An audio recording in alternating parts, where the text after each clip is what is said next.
Indonesia adalah gerakan moral seluruh rakyat Indonesia untuk menegakkan kebenaran, keadilan, dan menciptakan kesejahteraan sosial bagi seluruh rakyat Indonesia. Dari tubuh proklamasi yang bersejarah ini, jati diri Koalisi Aksi Menyelamatkan Indonesia.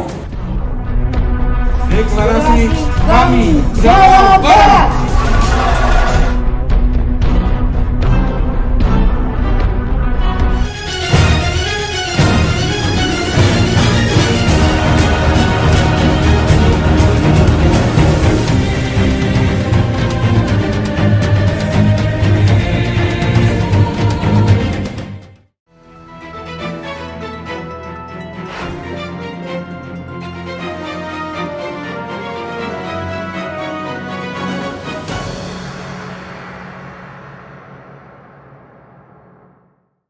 Keyakinan akan kebenaran perjuangan yang hakiki, bukan kebenaran manusia, tetapi kebenaran ilahi.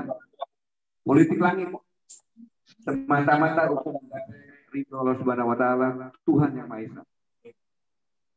Jadi kami sudah menghitung segala risiko, sampai risiko yang berat sekalipun. Kami sudah siap mati-mati, maka tidak perlu disebutkan, apalagi dikasihani. Justru ada berkat, dan kami mengucap syukur alhamdulillah. Kalau ragu atas pernyataan ini, silakan jenguk dan lihat mereka pasti disambut dengan senyum ceria.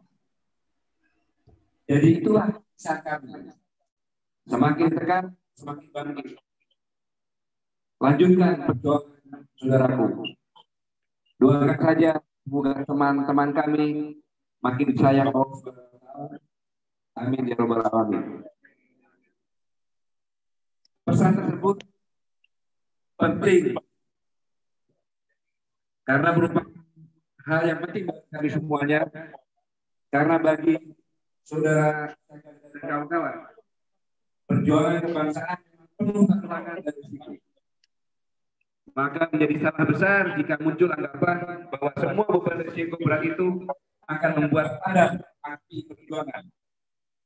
Status tersangka dan penahanan yang dijalankan dengan tanpa disertai dua alat bukti itu dipastikan tidak akan membuatnya licin dan kapok. Terbukti saat didemo oleh jaringan aktivis pro-demokrasi, Cahgana di dalam Pikir Jubur yang di masa Orde Baru banyak pernah mendekam penjara itu menyatakan, kami dari dulu komitmen pada keadilan sosial dan kesejahteraan rakyat. Penahanan ini sudah menjadi risiko yang harus kami tempuh. Hidup kami hanya untuk rakyat Indonesia. Dari dalam penjara itu, seolah ia melanjutkan perjuangan kawan. Dari dalam penjara itu, sekali lagi, ia melanjutkan perjuangan kawan. Sikap Syahganda dan kawan-kawan tersebut merupakan cermin bahwa semangat perjuangan kebangsaan itu sesungguhnya telah berdarah daging pada setiap diri rakyat Indonesia, dan jejaknya tercatat dalam sejarah perjuangan melawan penjajah hingga perang kemerdekaan. Simbol semangat perjuangan kebangsaan itu tampak jelas dalam kehidupan dan kebudayaan yang tumbuh subur di Nusantara. Cermatilah bahwa setiap daerah dari Sabang sampai Merauke pasti punya jadi sejarah.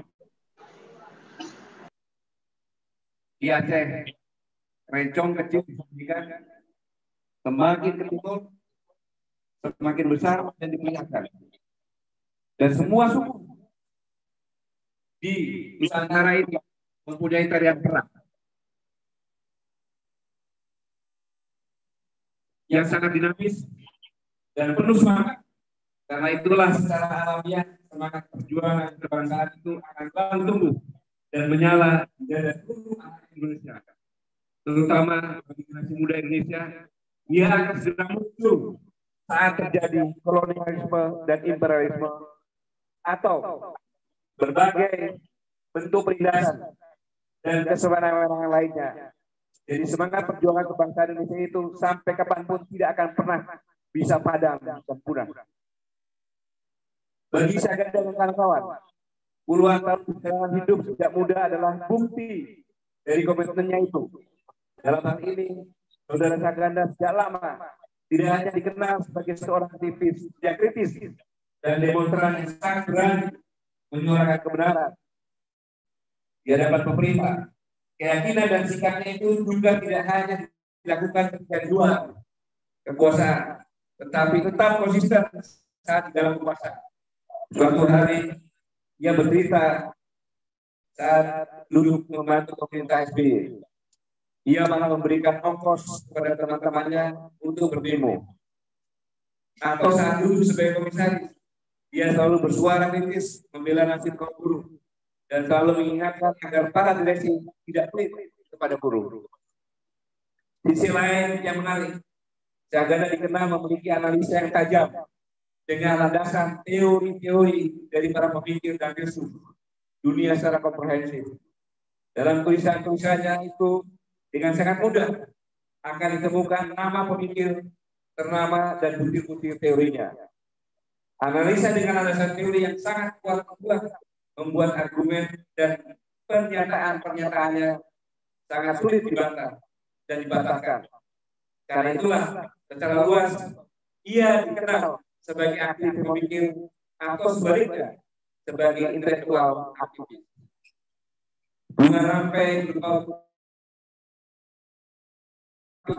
dalam buku ini menjadi bukti dan manifestasi dari sosok pribadi Saganda yang matang dan gigih. Visual analisanya yang tajam membahas isu-isu aktual dalam dekade tahun 2013 hingga 2020 memberikan perspektif yang sangat menarik dan tidak dapat dipisahkan dengan perkembangan peristiwa politik di masa ini. Bahkan pembahasan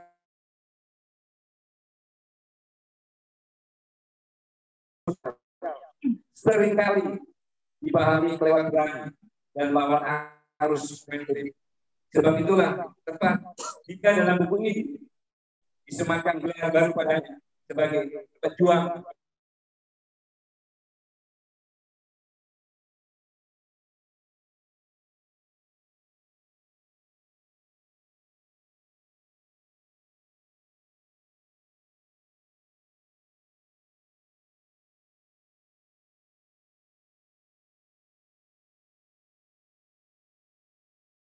direnungkan dalam dan dipahami secara jernih.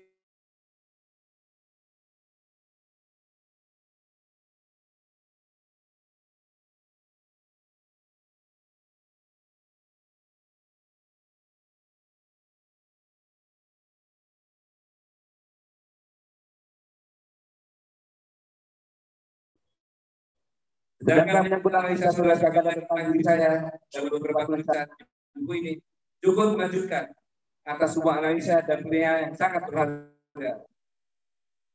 Itu disampaikan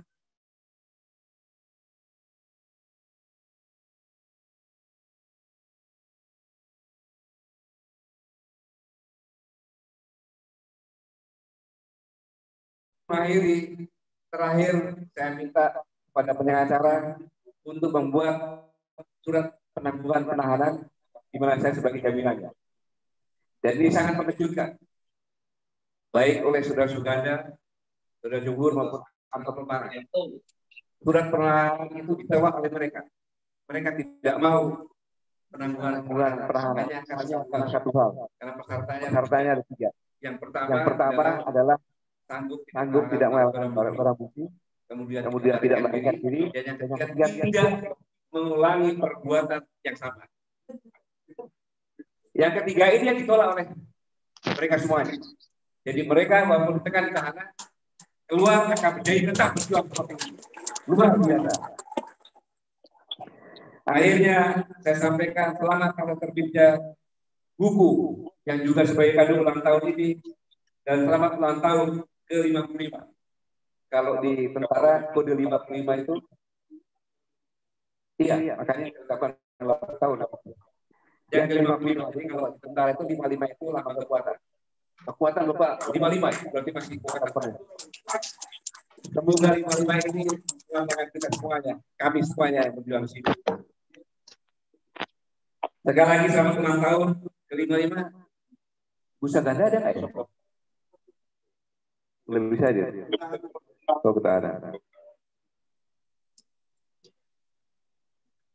Menanggapi pesan dari dalam penjara, saya sampaikan perjuangan belum selesai, Bu. Ingat, sesuatu yang dimulai karena Allah Subhanahu Wa Taala, Tuhan yang Maha Esa, tidak akan bisa dihentikan oleh rencana manusia. Sekali lagi, selamat berjuang, Bu. Bangkit atau pulang. Jakarta, 27 November 2020. Terima kasih. Wassalamualaikum warahmatullahi wabarakatuh.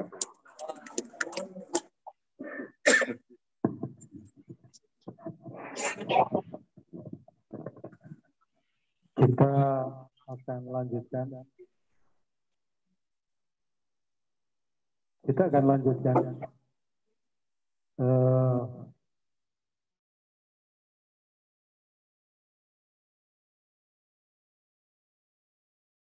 Antara Jawa Tengah, Jawa Timur. Saya bacakan, saya berharap keberadaan sahabatmu ini. Oh, saya ulangi. Assalamualaikum. Assalamualaikum. Pesan Pak Din. Assalamualaikum. Saya memohon maaf tidak dapat menyertai acara ini. Assalamualaikum. Ada Pak Din itu. Pak Din ada tuh. Jawa Timur. Waalaikumsalam. Pak Din ada tuh, Pak Din. Pak Din bisa ada? Ada. Kalau gitu saya persilakan Pak Din. Assalamualaikum warahmatullahi wabarakatuh. Waalaikumsalam warahmatullahi wabarakatuh. Saya menyesal dan meminta maaf tidak dapat menyertai acara ini secara langsung. Karena sedang dalam perjalanan melintasi Pulau Jawa menuju Jawa Timur. Saya mengucapkan selamat tahniah atas peluncuran buku ini. Pemikiran seorang revolusioner, Dr. Syahganda Nainggolan. Saya belum baca buku ini karena belum menerimanya. Namun saya berkeyakinan bahwa isinya sangat bermakna dan menarik. Karena saya dapat memberikan kesaksian Dr. Syahganda Nainggolan adalah seorang intelektual yang banyak melahirkan tulisan-tulisan dan juga menyampaikan pikiran-pikiran dalam seminar, konferensi, sebagian yang saya adakan. Dan saya dapat memberikan kesaksian Dr. Syahganda Nainggolan bukan sekedar intelektual, tapi seorang intelektual sejati. Kecenderungan untuk tidak berhenti pada kata-kata, tidak berhenti pada tulisan, tapi selalu ingin dijelmakan dalam perbuatan nyata, dalam sebuah aktivisme. Inilah kaum praksis. Praksisme, kecenderungan untuk memadukan ide dan aksi, to combine between ideas and action.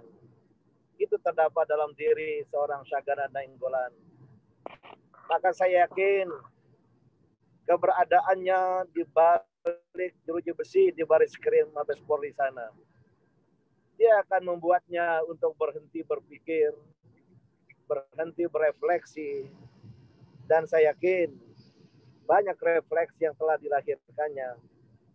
Dan oleh karena itulah, semoga buku ini akan menjadi inspirasi, khususnya bagi kaum muda mahasiswa dan pelajar untuk tidak berhenti bergerak.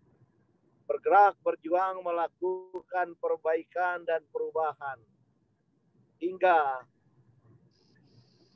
kebenaran akan tiba dan kebatilan akan sirna. Kita berdoa semoga sahabat kami Dr. Syahganda Nainggolan tetap diberi kekuatan lahir dan batin oleh Allah Subhanahu wa taala sehingga bisa menjalani hari-hari sulit namun tetap dengan kelapangan dada. Dan kita berdoa semoga sehat walafiat dan kepada istri beliau yang tercinta dan kami akan tetap bergerak terus-menerus karena we are at the point of no return. Tidak ada titik kembali. Terima kasih. Wassalamualaikum warahmatullahi wabarakatuh. Amin. Waalaikumsalam warahmatullahi wabarakatuh. Selanjutnya dengan hormat selaku tim Ketua Penyusunan Buku, Saudara Henry Herman untuk menyampaikan sambutan.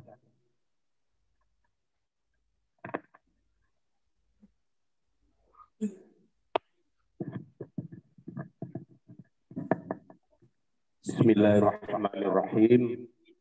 Assalamualaikum warahmatullahi wabarakatuh.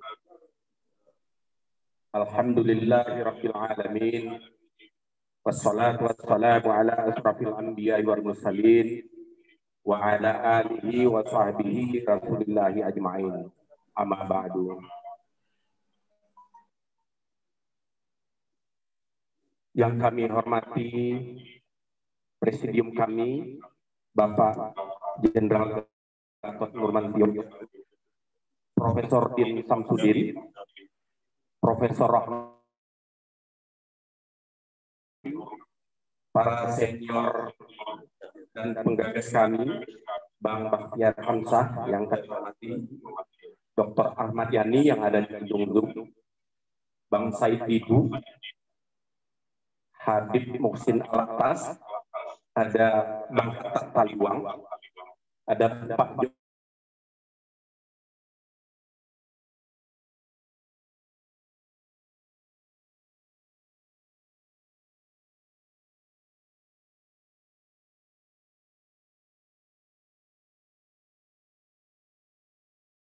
yang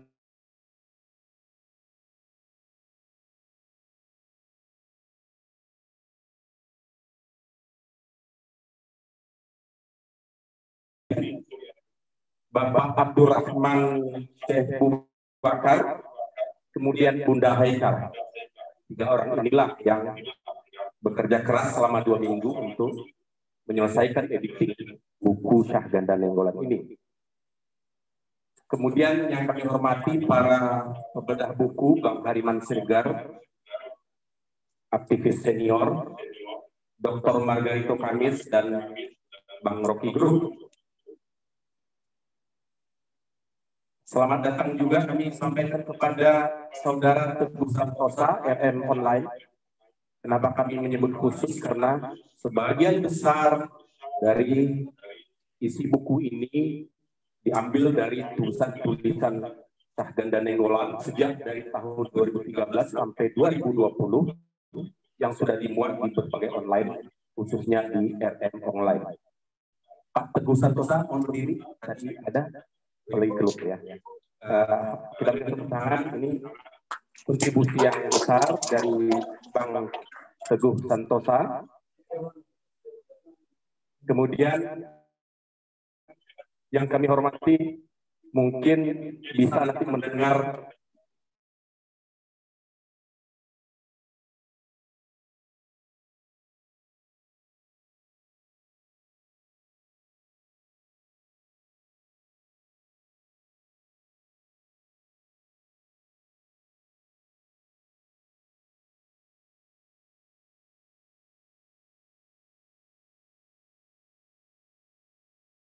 Syahganda Nainggolan, serta sahabat kita Muhammad Jumhur Hidayat, kemudian juga teman kita Dr. Anton Permana yang mungkin bisa menyaksikan siaran tunda nantinya di TV kami dan juga di TV atau channel-channel yang lain.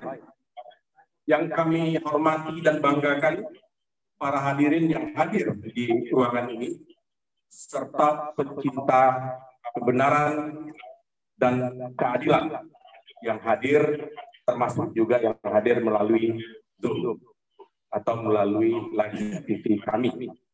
Bapak Ibu sekalian, 45 hari sudah teman kita Dr. Saganda Nainggolan, Muhammad Jumur Hidayat, dan Dr. Anton Permana ditangkap oleh Bareskrim Polri.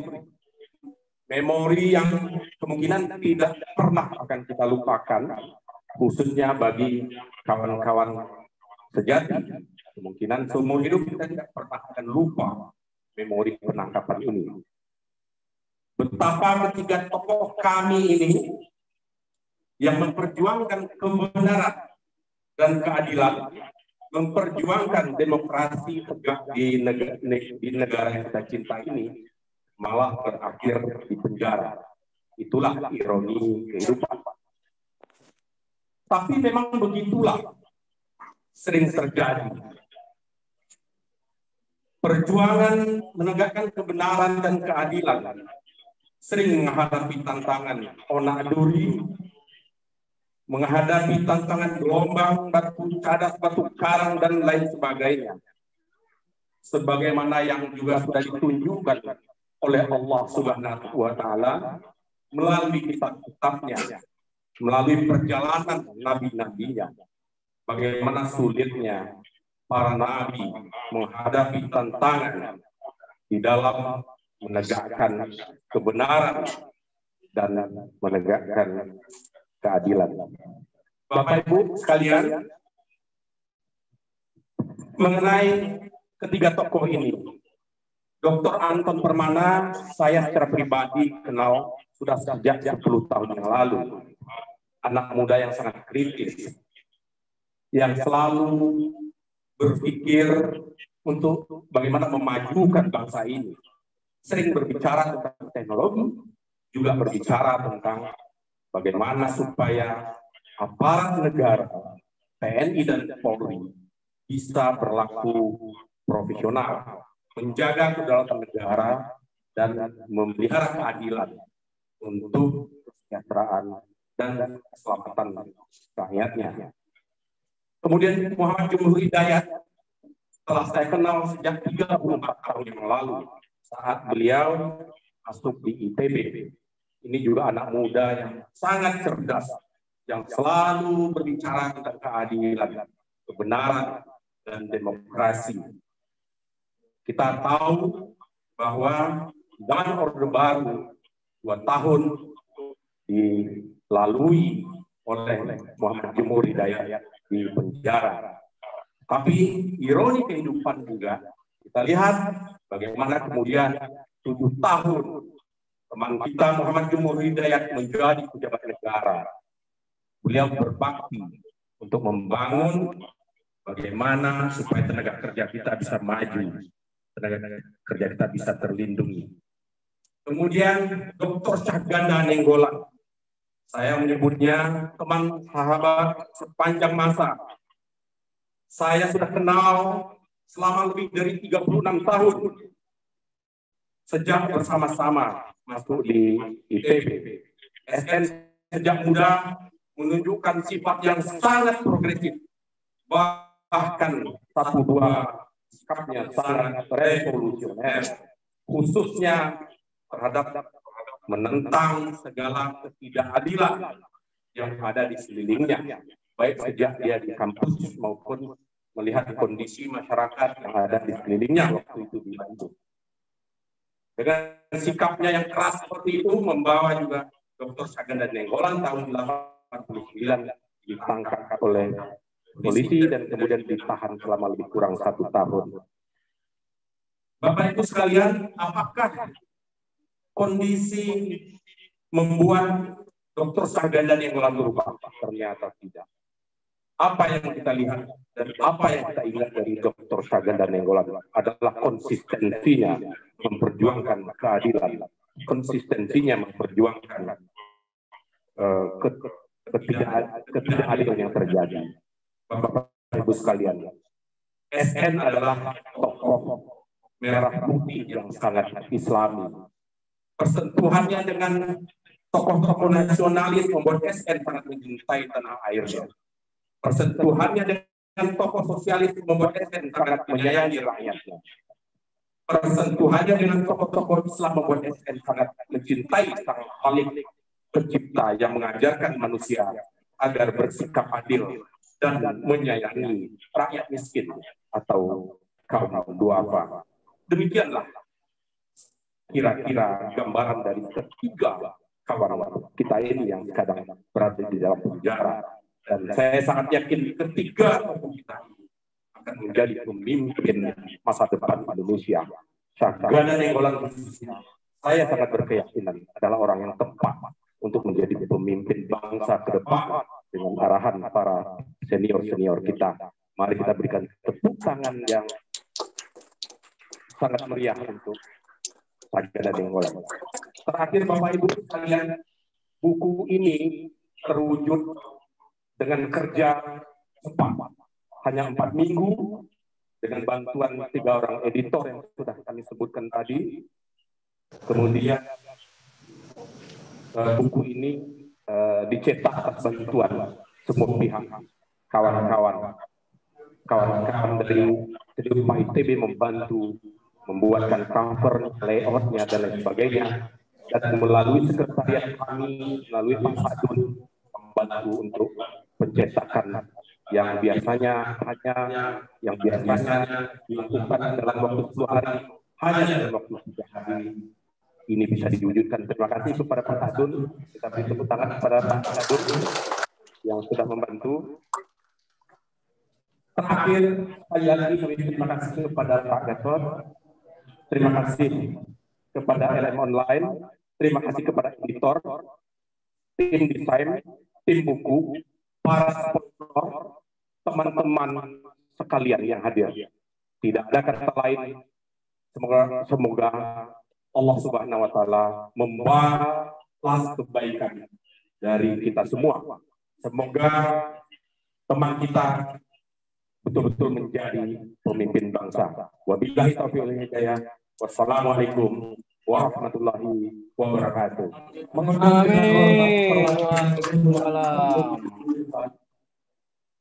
Mengundang dengan hormat perwakilan keluarga dari Ibu Flor atau yang mewakili.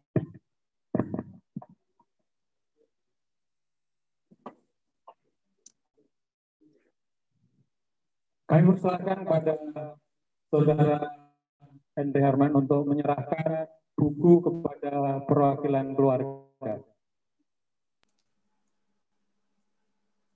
Persilakan. Ya.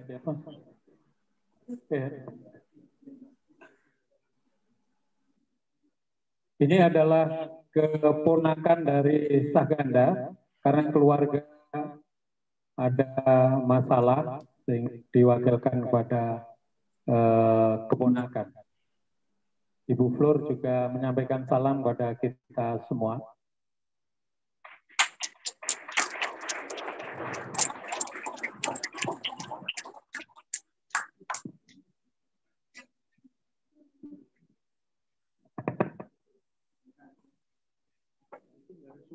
Selanjutnya kami mohon dengan hormat Bapak Gatot Nurmantio, Pak Bahtiar Hamzah, kemudian Pak Said Didu, dan yang lain untuk menerima simbolis buku. Kami persilahkan pada tim buku untuk menyerahkan pada Pak Gatot, Bang Bahtiar, dan Bang Said Didu. Satu-satu.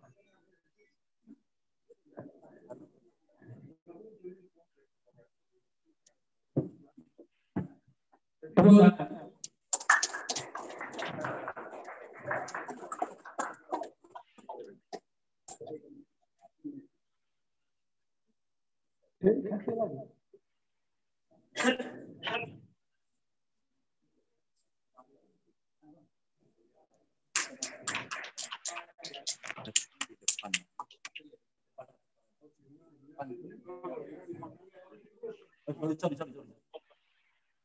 Iya, udah.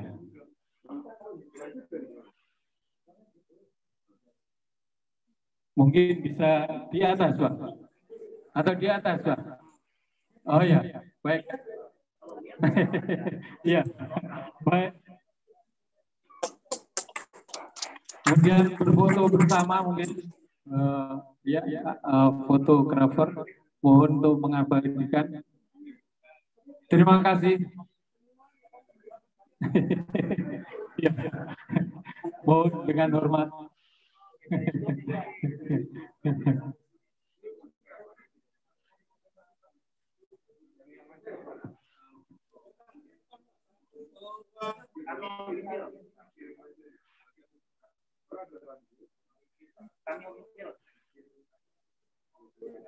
Baik, terima kasih. Oh, pengacara kami persilahkan. Pengacara Pak Al-Katiri. Pak Al-Katiri. Ya, Bang Hatta Taliban, Bang Abi Muhsin dan Bang Joko Edi Abdurrahman.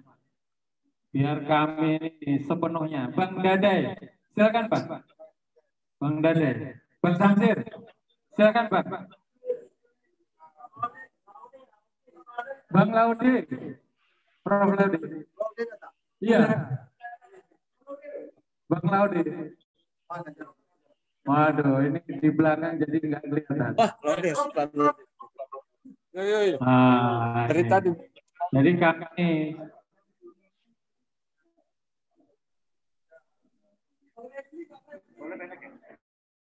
Bang Refli Harun. Refli Harun.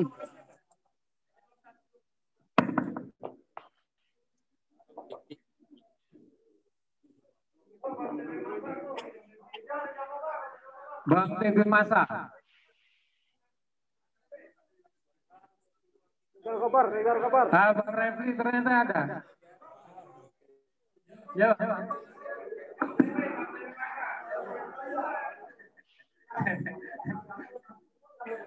Ya, Habib, sama Habib, bertiga. Jangan Habib. Habib, ya, istilah gitu. Pak Gatot kenapa? Bang Said. Biar kami ini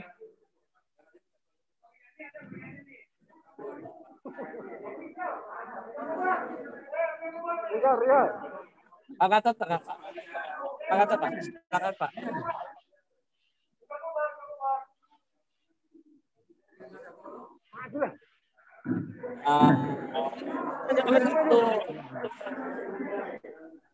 Jaga jarak, awas social distancing. Baik. Ini kena tangkap polisi. Biar nggak dibully sama Cepong.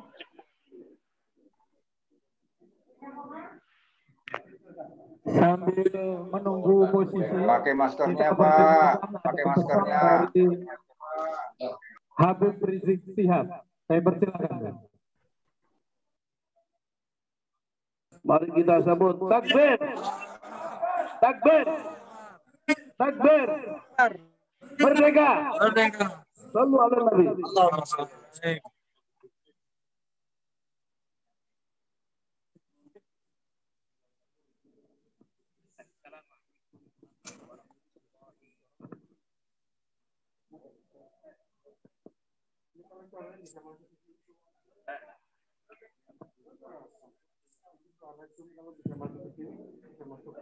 Maskernya dipakai, maskernya dipakai, Pak.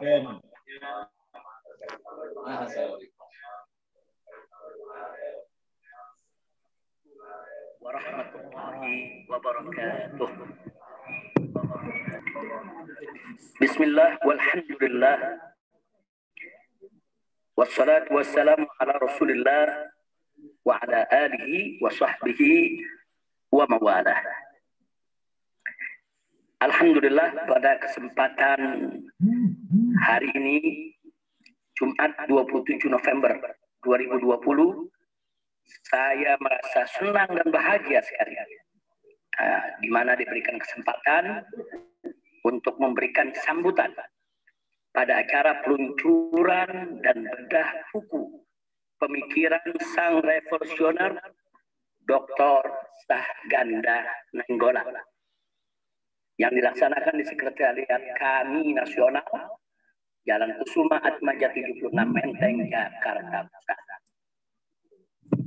Karenanya, melalui sambutan singkat ini saya ingin menyampaikan penghargaan dan apresiasi kepada segenap rekan-rekan kawan seperjuangan yang ada di kami, Koalisi Aksi Menyelamatkan Indonesia. Teristimewa saya sampaikan juga penghormatan saya untuk segenap jajaran presidium kami. Yang terhormat Bapak Jenderal TNI Purnawirawan Gatot Nurmantio. Begitu juga yang terhormat Bapak Profesor Dr. M. Din Samsudin.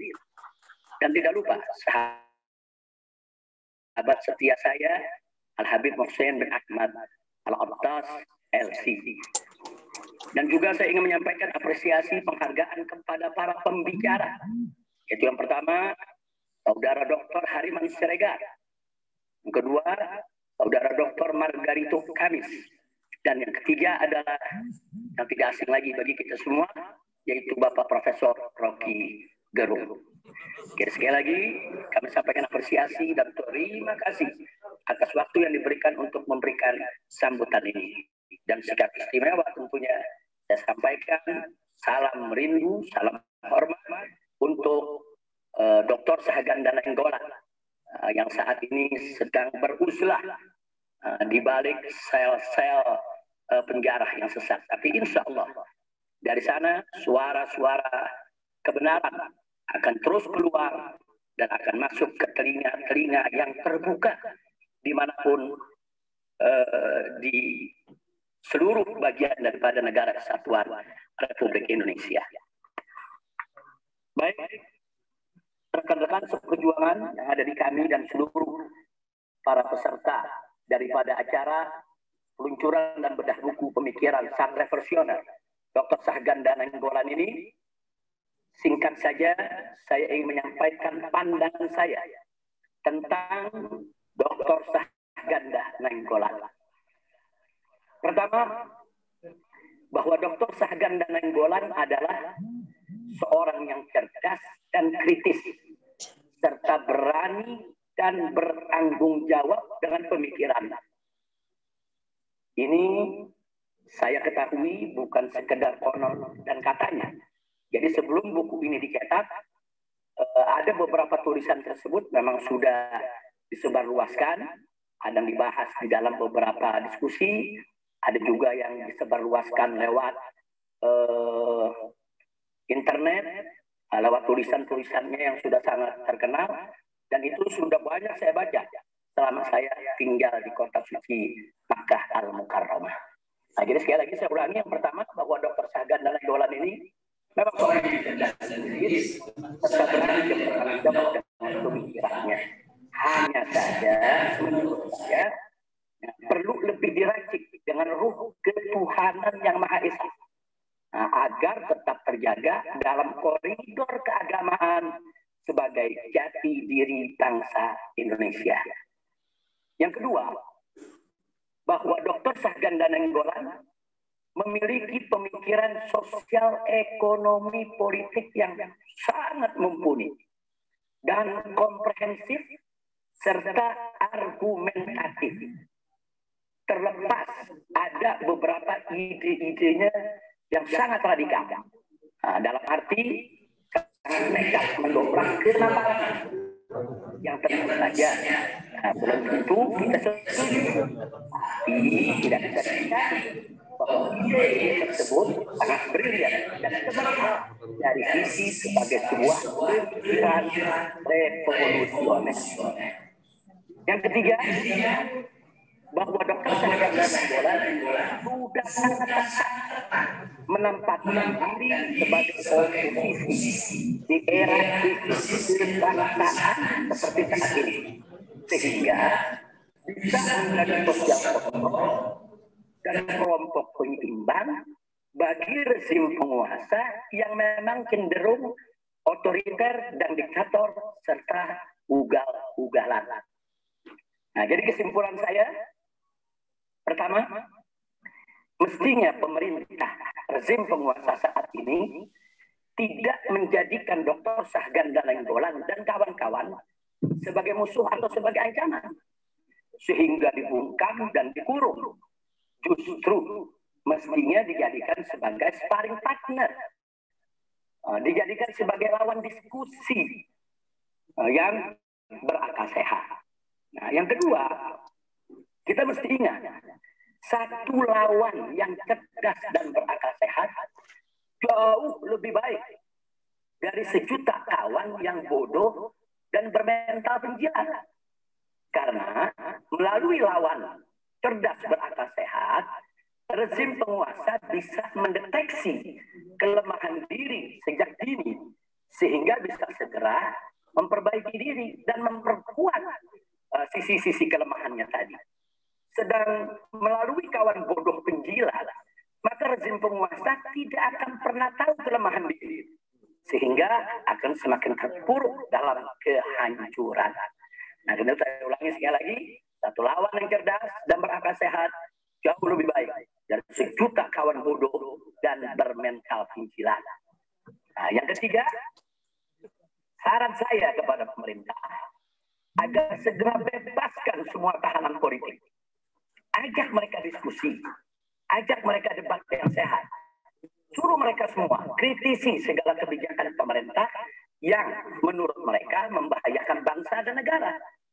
Dan minta sekaligus kepada mereka apa solusi yang mereka punya untuk atasi problem kebangsaan.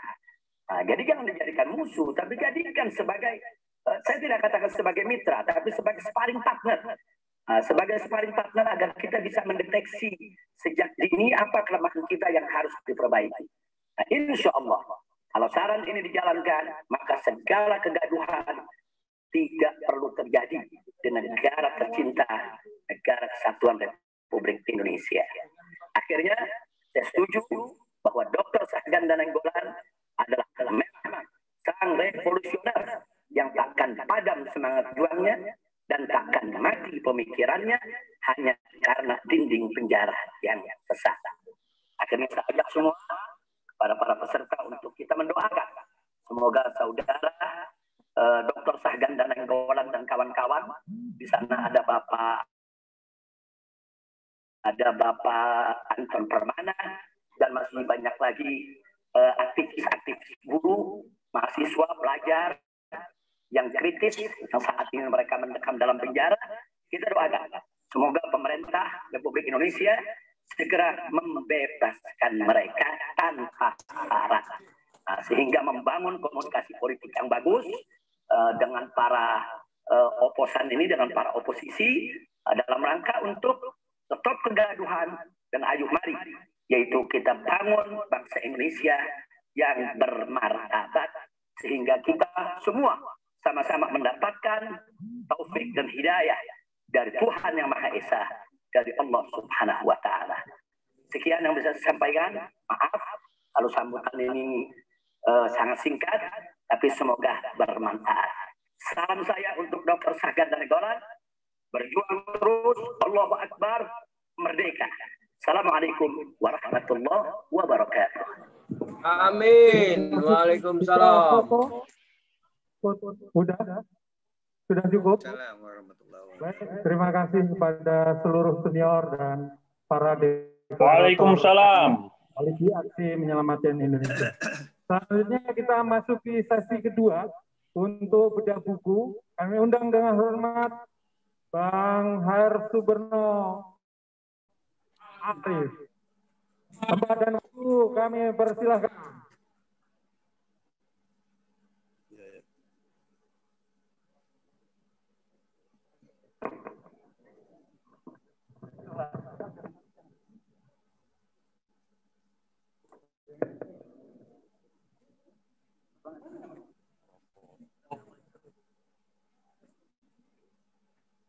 Bismillahirrahmanirrahim. Assalamualaikum warahmatullahi wabarakatuh.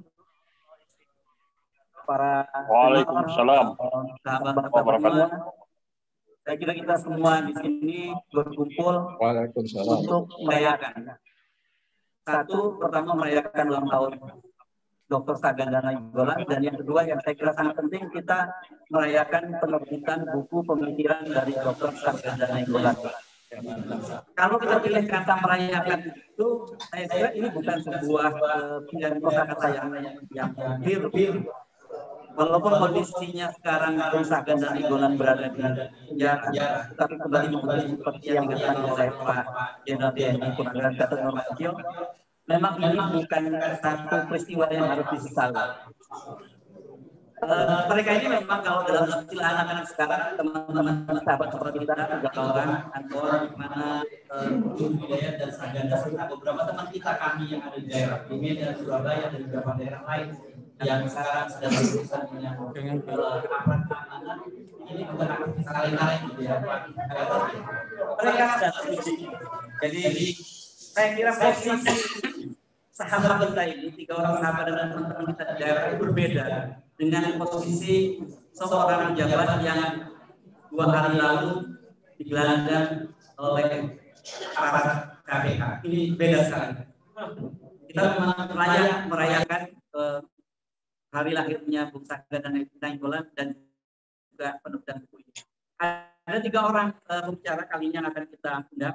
1 orang ini saya kira kalau kita menyebut semua aktivis di Indonesia ini sebagai misalnya juniornya, ya, Bang Hariman Siregar.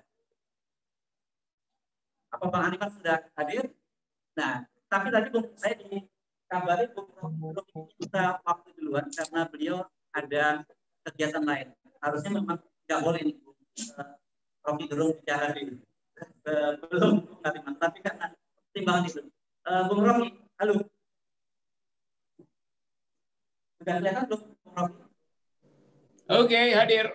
Ya, sudah hadir. Jadi rupanya hari ini selain kita merayakan buku dari Bung Rocky, kita juga buku Bung Saganda, kita juga merayakan peresmian gelar profesor dari Rocky Gerung tadi yang disebabkan oleh Habib Rizik Sihab. Jadi ada yang sebut, saya ada menggunakan istilahnya Profesor Sutaki, ada Profesor Ocil dan Profesor Obes.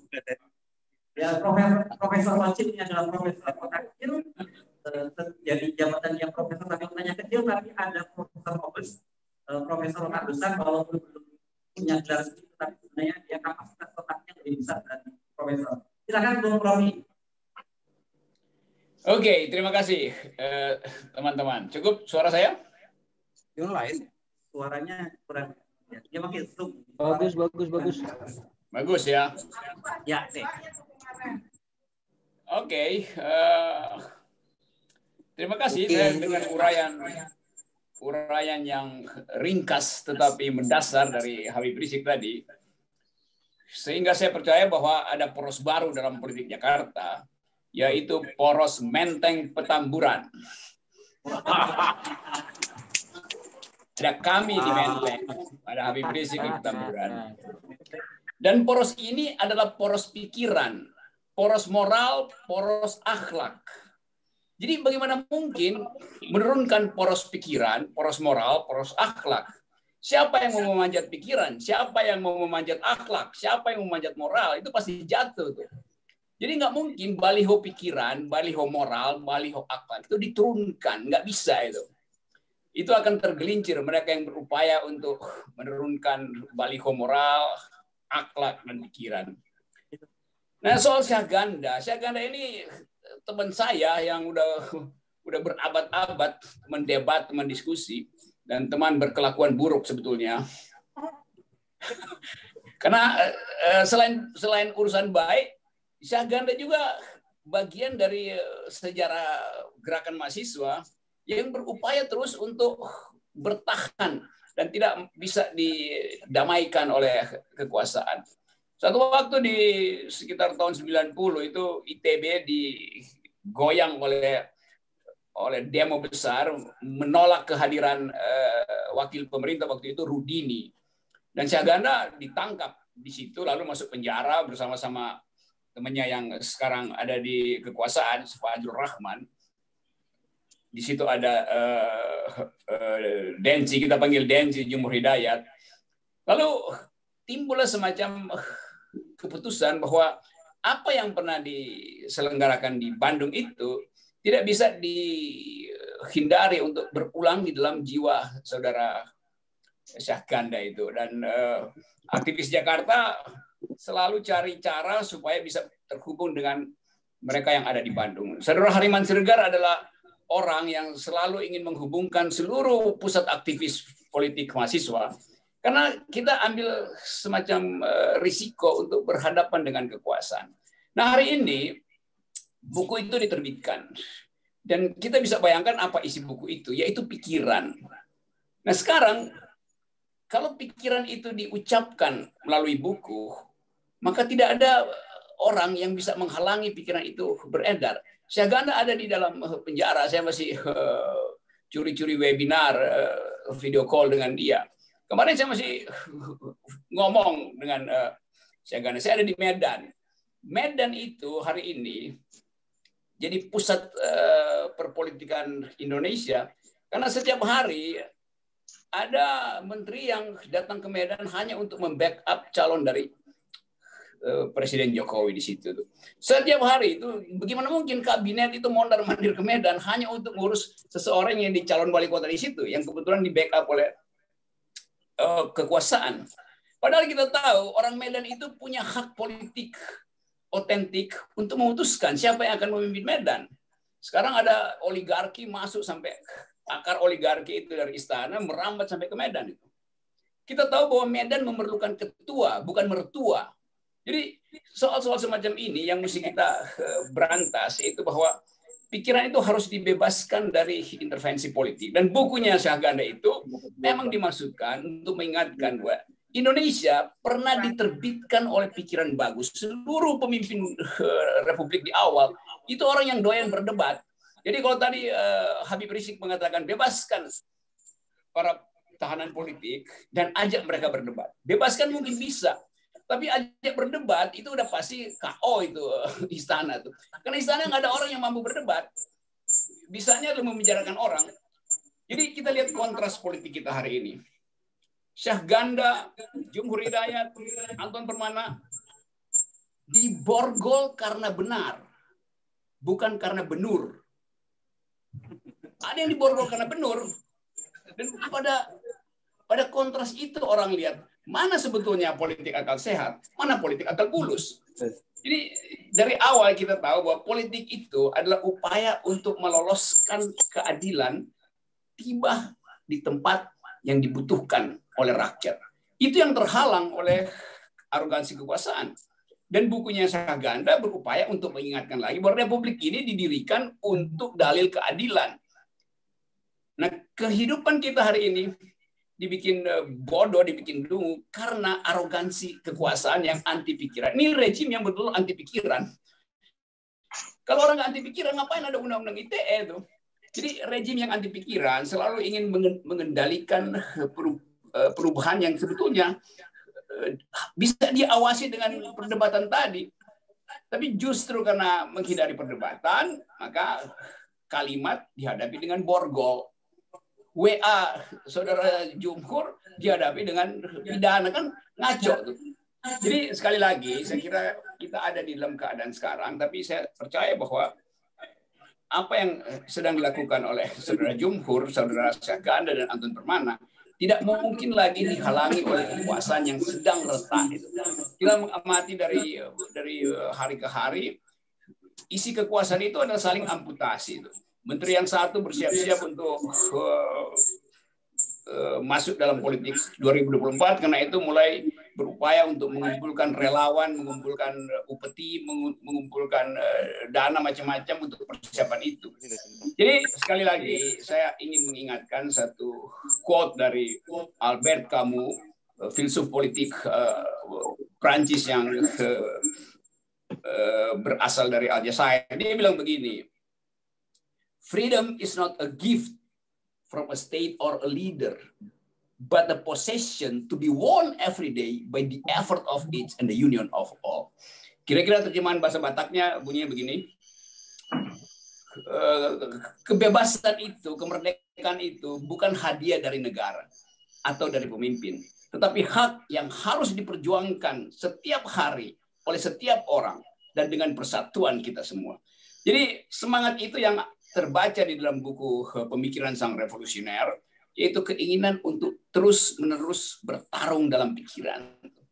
Nah, itu sebetulnya yang jadi inti dari buku itu, dan kita hari ini diikat bersama oleh keyakinan itu bahwa perjalanan republik harus dikembalikan pada fungsi akal, bukan pada fungsi korupsi, bukan pada fungsi macam-macam transaksi. Tapi sekali lagi kita ingat bahwa negeri ini didirikan oleh mereka yang berpikir. Karena itu pikiran adalah hak utama manusia untuk menghasilkan kemerdekaan. Sekali lagi terima kasih karena ini sore yang bisa jadi momentum untuk mengulangi sejarah, bukan karena kita benci pada kekuasaan, tapi kita ingin agar supaya negeri ini hidup di dalam kemerdekaan pikiran. Saya kira itu poin saya. Terima kasih.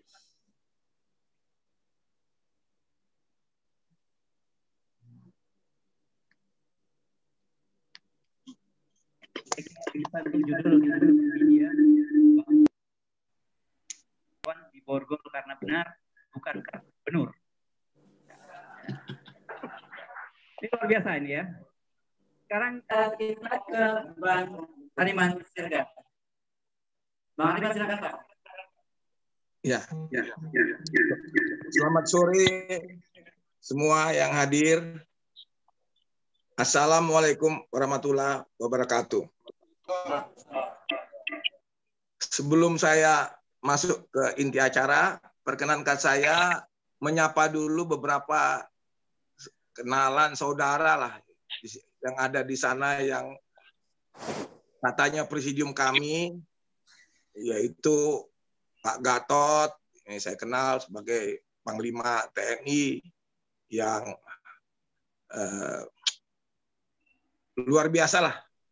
Saya juga kenal, saya juga ingin menyapa Pak Bahtiar Hamzah, ini kawan waktu kita reformasi tahun 98, Pak Said Didu, dan juga ada tokoh Muhammadiyah yang 2 kali jadi ketua umum, Saudara Din Samsudin, yang sekarang saking cintanya dengan Muhammadiyah, dia mau menjadi ketua ranting Muhammadiyah.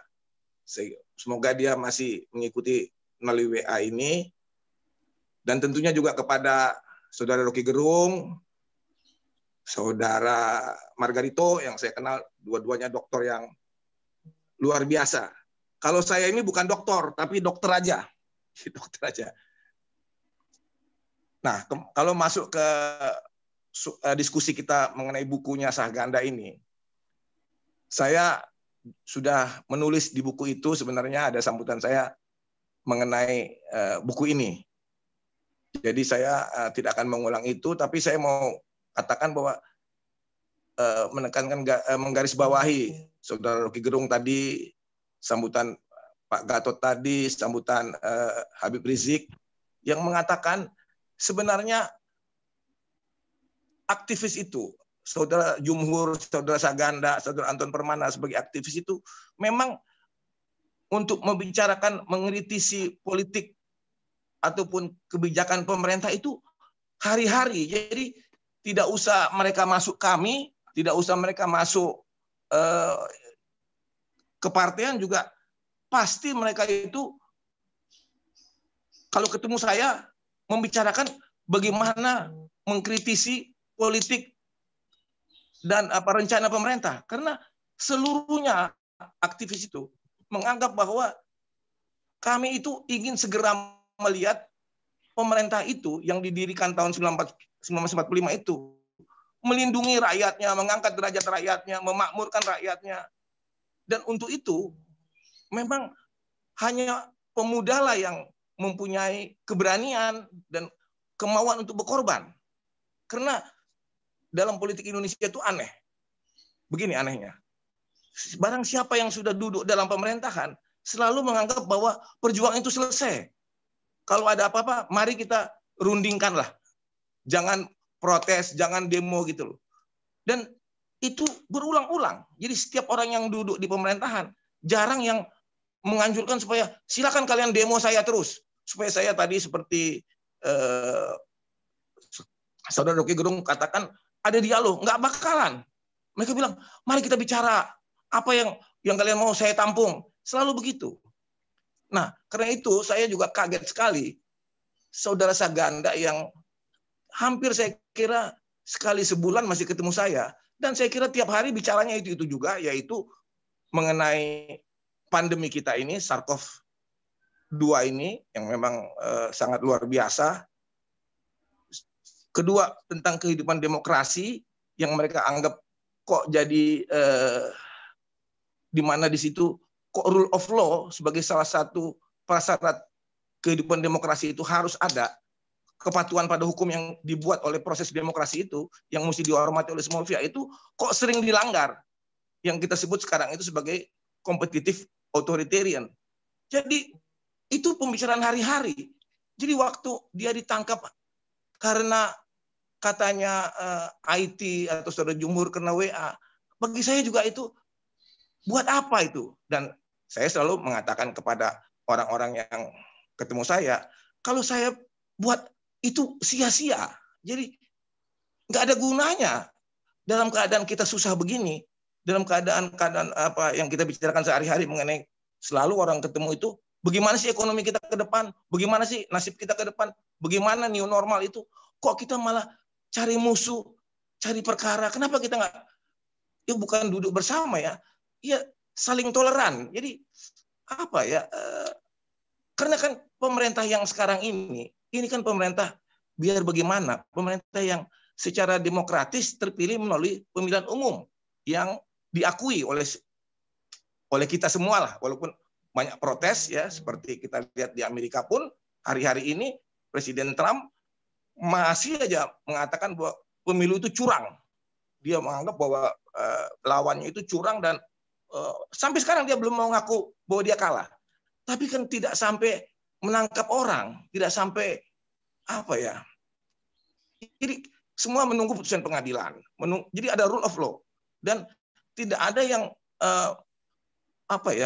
menangkap karena kebebasan berbicara ataupun karena pers yang dibeli atau pers yang tidak bebas. Dan juga partai politiknya, Partai Republik, pada akhirnya juga tidak akan mendukung Presiden Trump, walaupun itu calon mereka, kalau dia bersikap begitu terus. Jadi ada 4 yang saya mau katakan tadi dalam demokrasi kita ini: rule of law, civil society yang kuat, satu lagi partai yang benar, keempat itu media yang bebas dan tidak dipengaruhi oleh siapapun gitu loh. Kalau ada 4 ini, pasti demokrasi kita ini akan langgeng. Dan saya kira seburuk-buruknya, setidak efektifnya demokrasi itu lebih untuk keadaan yang susah seperti sekarang itu paling baik. Karena kalau kita pemerintahan yang seperti sekarang ini dibanding pemerintah otoriter zaman Soeharto, kalau pemerintahan otoriter itu dia mesti menghadapi kritik itu dengan kekerasan, karena kalau enggak dia dianggap lemah. Kalau pemerintah seperti kita sekarang ini enggak usah takut sama kritik, enggak usah takut dijatuhin, karena resmi dipilih kok. Dan untuk menjatuhkan mereka juga nggak segampang itu. Karena mesti melalui, kalau istilahnya dulu dengan ahli-ahli hukum seperti Bang Buyung Nasution, menurut dia untuk lebih gampang merubah Undang-Undang Dasar 45 daripada menjatuhkan presiden. Itu kata-kata Buyung, saya ingat sekali. Jadi sebenarnya kalau semua orang berpikir tenang, buat apa? Apalagi di zaman ada pandemi ini, menahan orang itu ada risikonya, akan membuat klaster-klaster baru untuk orang-orang yang bukan kriminal, yang disebut kejahatan itu kejahatan prison of conscience, kejahatan yang karena berbeda pendapat, itu bukan kejahatan. Hampir semua dulu founding fathers kita dan sekarang yang berkuasa sekarang juga yang di DPR, saya kira hampir semua pernah dipenjara karena berbeda pendapat.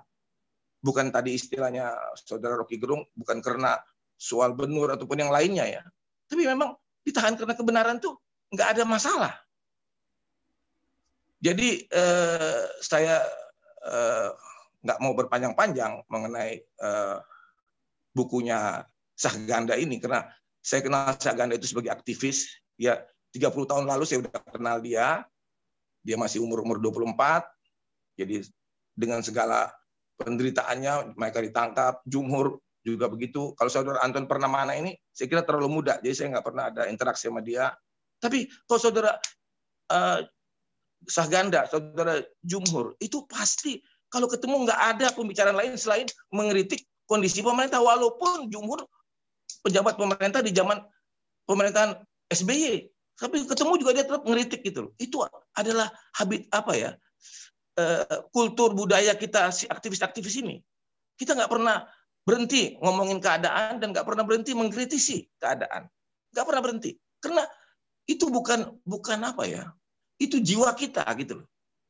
Bahwa kalau gara-gara itu ada yang tersinggung, ada yang kita merasa kenapa mesti tersinggung, yang seperti kata Rocky Gerung tadi. Apalagi setahu saya waktu kita reformasi itu semua sebenarnya sudah ditata, sudah diputuskan oleh perundang-undangan bahwa kebebasan berserikat, berpendapat, beda pendapat, demonstrasi itu sah, tidak usah dengan izin ataupun dengan hal-hal yang tetek bengek seperti yang kita lihat hari-hari ini gitu loh. Jadi bukunya Syahganda ini penuh dengan kata-kata revolusi, tapi itu bukan mau minta revolusi, nggak ada di situ. Saya lihat Syahganda bicara revolusi dalam arti mengganti kekuasaan, tapi revolusi dalam arti mengadakan perubahan yang cepat. Jangan perubahan itu, jadi kalau di kita dulu ya, kita bilang kita kan maunya revolusi tahun 98, kok jadi reformasi. Jadi kita juga selalu sampai sekarang ini, saya sendiri selalu bilang begitu. Kan yang kita mau revolusi, perubahan cepat, tapi kok jadi reformasi. Jadi kalau waktu itu Pak Habibie bilang evolusi yang dipercepat. Tapi itulah khas Indonesia yang selalu main di kata-kata gitu loh. Pintar main di kata-kata yang saya sampai sekarang nggak terlalu pintar itu. Dan kalau soal itu saya kira saudara saya ini si Rocky Gerung ini sangat pintar nyari kata-kata yang memang menyegarkan gitu loh. Saya kira saya sebagai pengantar dalam diskusi ini itu aja dulu. Nanti kita lihat dalam perdebatan yang berikut. Saya juga menikmati tadi sambutan dari panitia, dari yang lain-lain, dan juga ini saudara Rocky Gerung tadi. Saya kira itu saja dari saya. Terima kasih. Silakan saya kembalikan kepada saudara moderator. Terima kasih.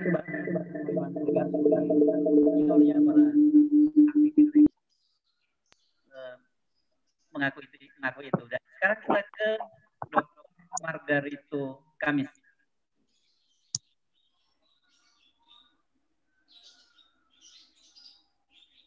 Assalamualaikum warahmatullahi wabarakatuh. Ya, silakan. Assalamualaikum warahmatullahi wabarakatuh. Pak Jenderal Gatot yang saya hormati, Bang Bahtiar yang juga saya hormati, Profesor Din yang tadi saya dengar sedang dalam perjalanan menuju Jawa Timur, yang saya hormati, Prof.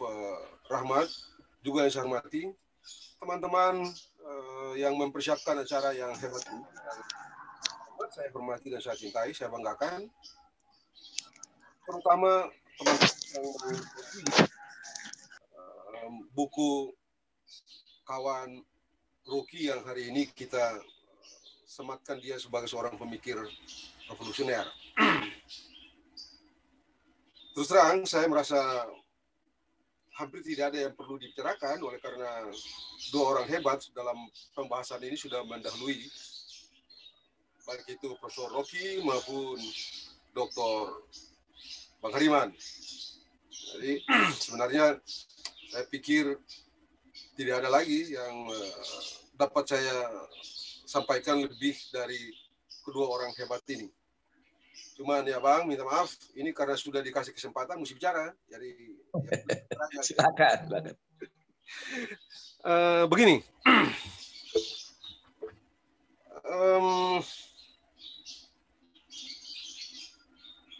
mimpi-mimpi yang baik yang diletakkan oleh atau dikembangkan dan dikonsolidasi oleh para pendiri Republik tercinta ini, kita suka atau tidak suka, sejarah memungkung kita untuk sampai pada satu titik bahwa diperlukan orang-orang baik untuk mewujudkan pikiran-pikiran dan mimpi-mimpi hebat itu. Siapa orang-orang itu?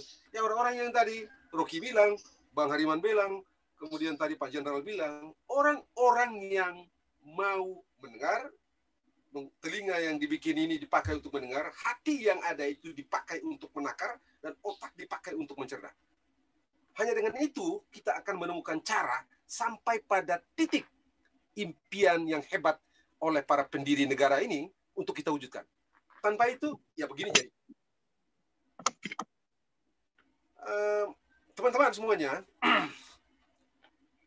Saganda satu waktu di kira-kira setahun yang lalu kami ngobrol-ngobrol, dan ini bukan karena dia, karena saya berteman sama Saganda begitu ya. Saya bilang, Bang, ente mirip-mirip Ali Saryati. Kalau Iran itu ada ayatollah,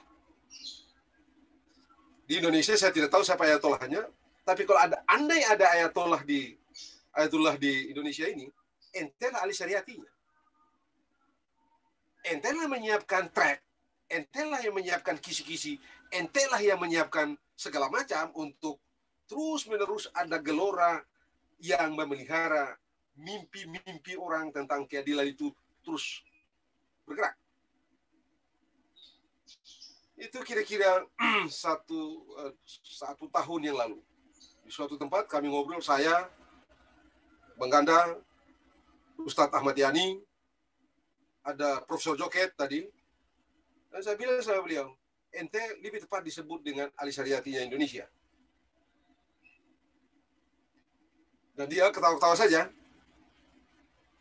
Ente kelewatan. Saya bilang tidak.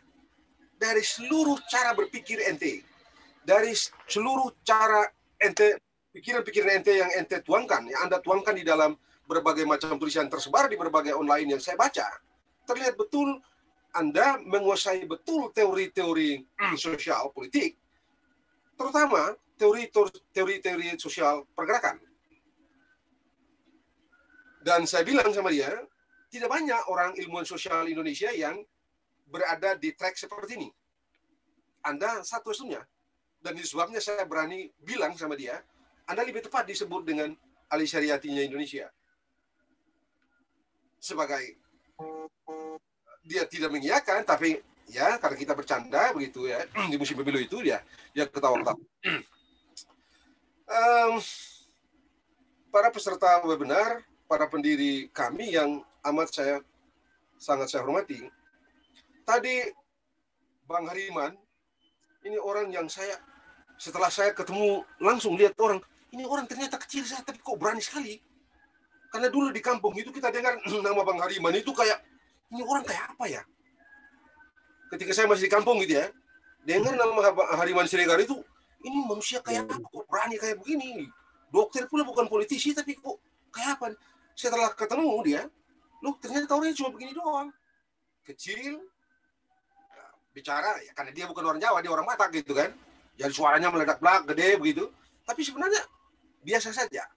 Tapi dari situ ada satu hal. Kalau kita cek dalam lintasan sejarah, satu hal.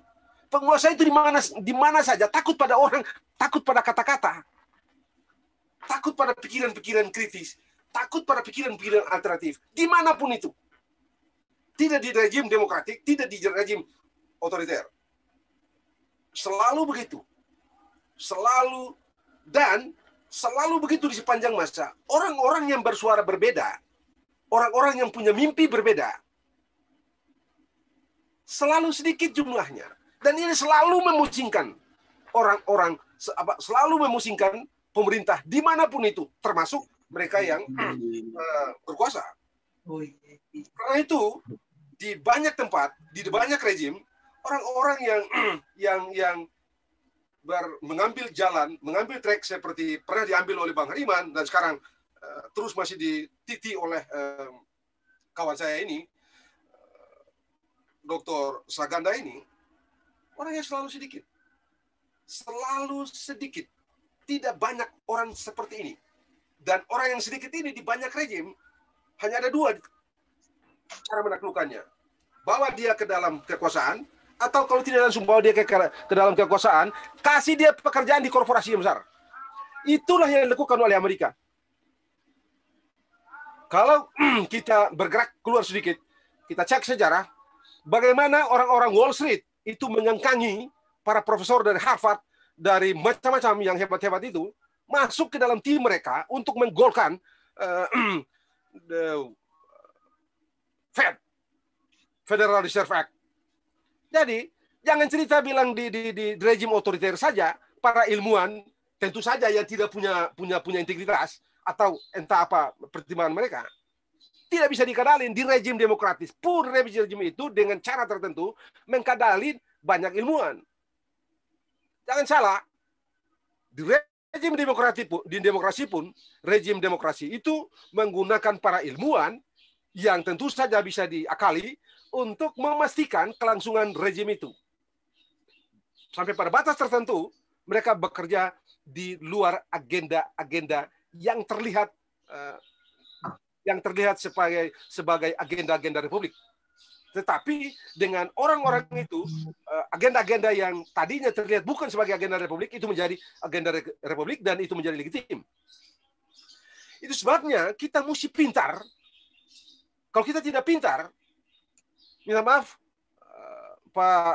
Bang Hariman, mohon maaf Bang, kalau kita tidak cukup detail mengenal konsep rule of law justru menindas. Mengapa saya bilang rule of law bisa menindas? Coba sekarang mari kita buka isi kepala. Dulu di masa Pak Harto yang memenjarakan Bang Hariman ini, ada undang subversif. Dia pakai hukum juga. Rezim itu orang semua sebut otoriter, pakai hukum. Rezim sebelumnya di Bung Karno juga dengan rezim yang sudah sama-sama kita tahu, juga pakai hukum. Penjarakan Buya Hamka, penjarakan Safruddin Prawira Negara, dan macam-macam. Mereka pakai hukum juga. Lalu apa bedanya sekarang? Undang-undang subversif, gara-gara Bang Hariman, out, masuk got. Muncul sekarang undang-undang ITE, yang tabiatnya, sifatnya, tidak beda jauh dengan undang-undang subversif. Masuk penjara juga kawan kita ini. Yang tadi Bang Hariman bilang ini salah, dan saya sendiri sudah beberapa waktu lalu saya bilang bebas ini orang dari segi teknis hukum, suka atau tidak suka, senang atau tidak senang. Saya bilang, dan saya sudah menulis itu di beberapa tempat juga saya bicara, ini orang akan bebas. Sebab apa? Tidak cukup untuk mengkualifisir tindakan-tindakan perbuatan-perbuatan itu sebagai perbuatan pidana. Tapi apapun itu, sekarang karena kita ini hendak bicara mengenai bangsa ini ke depan, mari kita kenal betul soal rule of law ini. Anda jangan lupa, kita tidak boleh lupa, Hitler itu juga bilang dia negara hukum.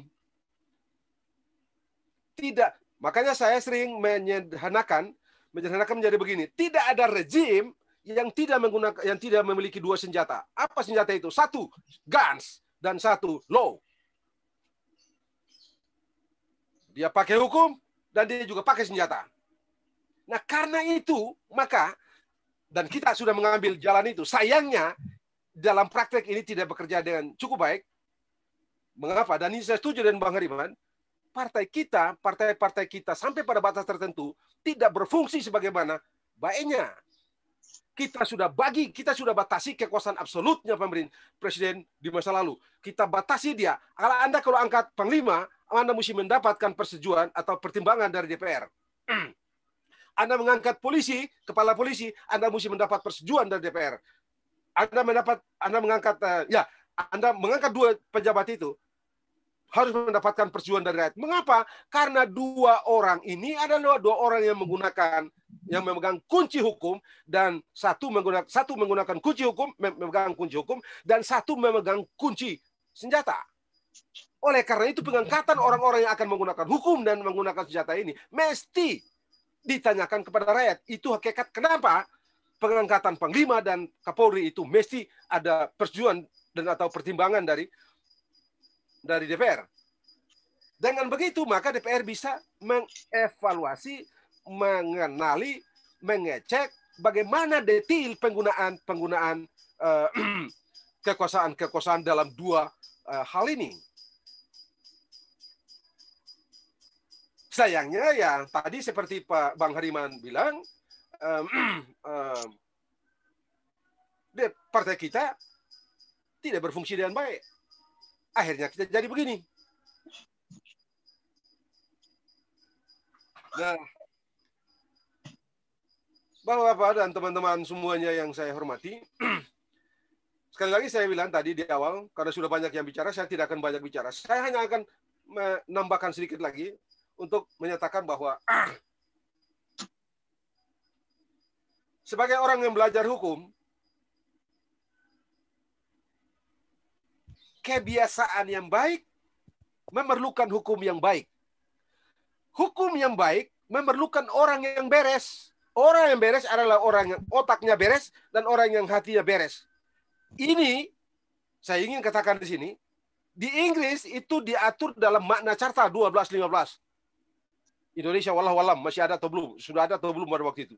Tapi ini sudah diatur di dalam di makna carta 1215 itu sudah diatur. Yang orang dalam kajian-kajian tata negara dan politik top itu mereka bilang sebagai evolusi rule of law dan atau revolusi human right. Nah, itu dia sudah diatur di dalamnya bahwa untuk jadi orang pelaksana hukum yang baik itu, agar hukum baik itu maka diperlukan pelaksana yang baik. Jaksa dan polisi mesti baik. Begitulah yang diatur. Tapi dan karena itu kita mesti jujur mengatakan bahwa kita memerlukan para penyelenggara negara, terutama penyelenggara kekuasaan pemerintahan ini adalah mereka-mereka yang mengerti tidak hanya hakikat hukum, tapi dia mengerti republik.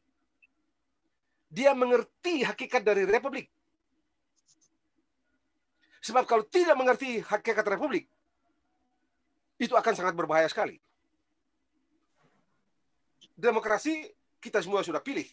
Kita menyatukan pilihan itu setidak-tidaknya sampai dengan saat ini, dan kita akan terus bermimpi berada di track itu. Tetapi kita mesti ingat juga bahwa ada kelemahan yang luar biasa besar di demokrasi, yang kalau tidak kita hati-hati, kita tidak tutupi dengan baik, kita tidak kenal dia dengan baik, kita akan terus salah jalan.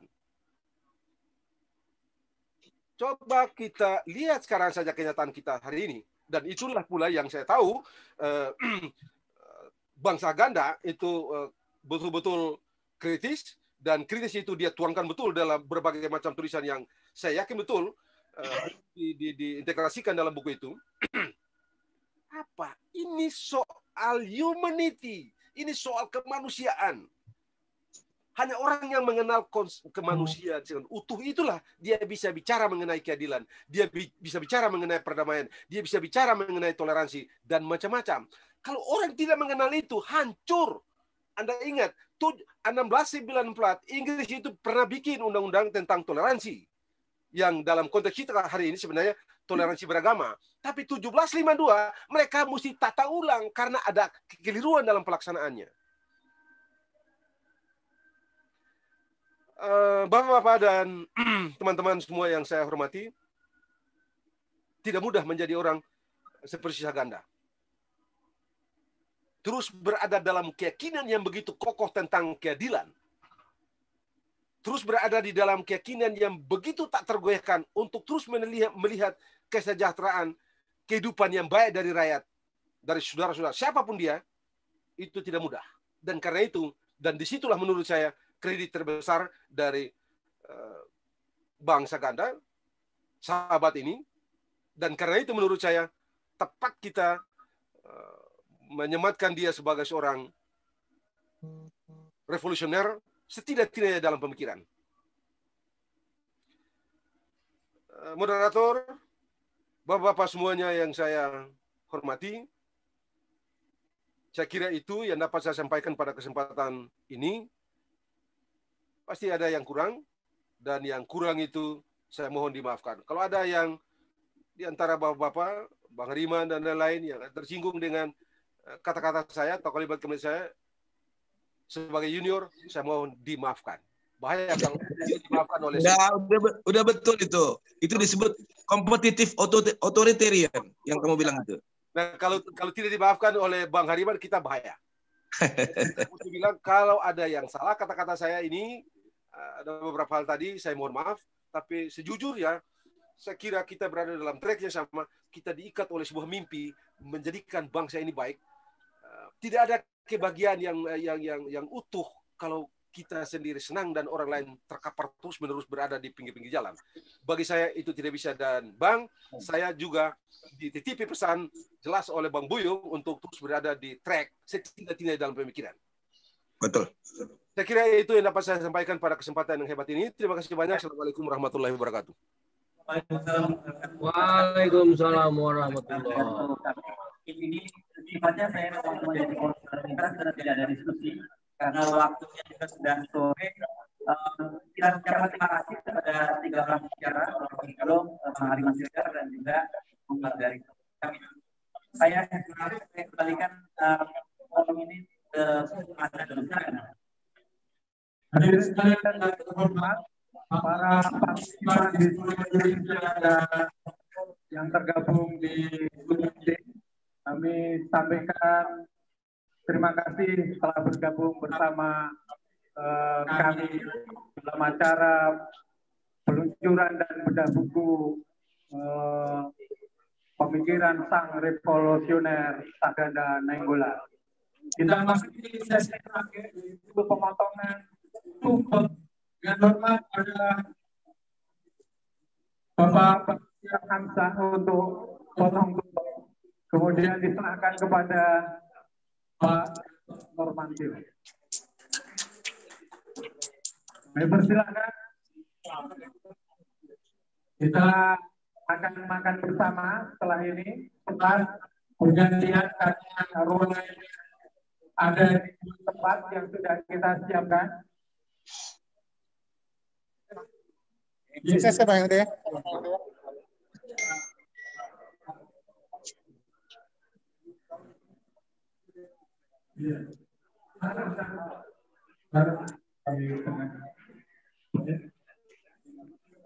Makanya mana? Sintong.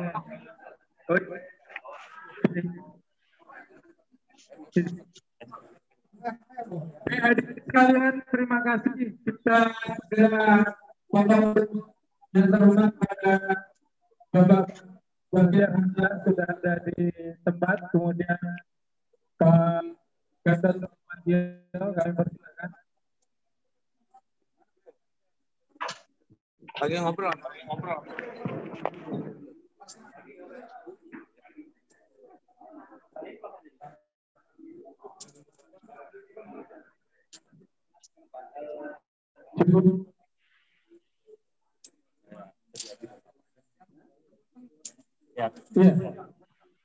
Iya, kemudian diserahkan ke Bapak. Iya. Bang Raffi, kita minta untuk menerima pemotongan tumpeng pertama, Pak. Ya. Kemudian ambil aja. Foto. Dokumen. Iya.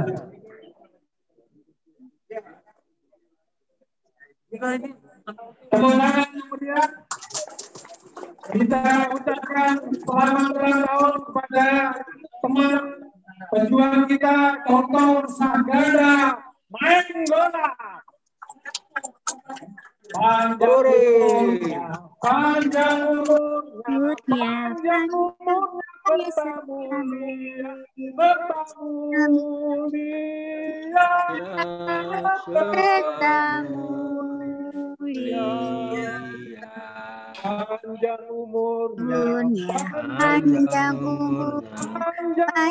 umurnya serta mulia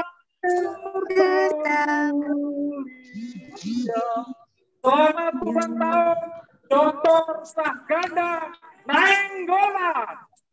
Tepuk tangan.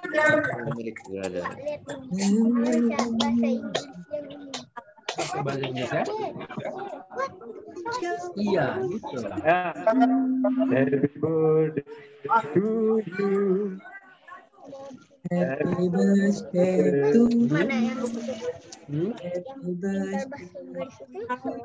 birthday to you. Happy birthday Sahganda. Ini udah tutup. Ini bahasa Inggris pintar. Bahasa Cina pintar. Yang selamat hari ulang tahun Sahganda Nainggolan. Tetap semangat, sehat, dan jernih dengan pemikiran-pemikiran. Sekali lagi, happy birthday to you. Kita di luar selalu mendukung perjuangan Anda. Terima kasih. Luar biasa. Ya, caturnya saya ucapkan. Baik, kita catur di sana. Baik, setelah selesai seluruh rangkaian kegiatan acara sore kali ini, terima kasih. Selamat menikmati. Kita makan dengan yang disajikan di sini, kemudian bisa sholat di dua tempat, di lantai 1 dan di lantai 2. Cukup sekian, bila itu wal hidayah. Wassalamualaikum warahmatullahi wabarakatuh. Waalaikumsalam warahmatullahi wabarakatuh. Waalaikumsalam warahmatullahi wabarakatuh. HP kami mendukung sepenuhnya kami. Perjuangan terus.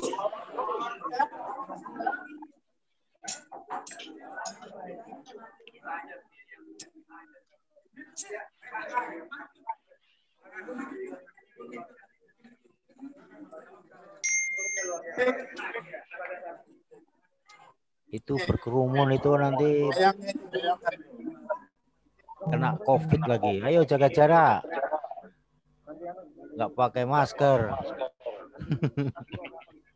Itu gimana tuh Bang? Bang Hariman tuh. Kami Koalisi Aksi Menyelamatkan Indonesia adalah gerakan moral seluruh rakyat Indonesia untuk menegakkan kebenaran, keadilan, dan menciptakan kesejahteraan sosial bagi seluruh rakyat Indonesia. Dari tubuh proklamasi yang bersejarah ini, jati diri Koalisi Aksi Menyelamatkan Indonesia. Deklarasi kami Jawa Barat.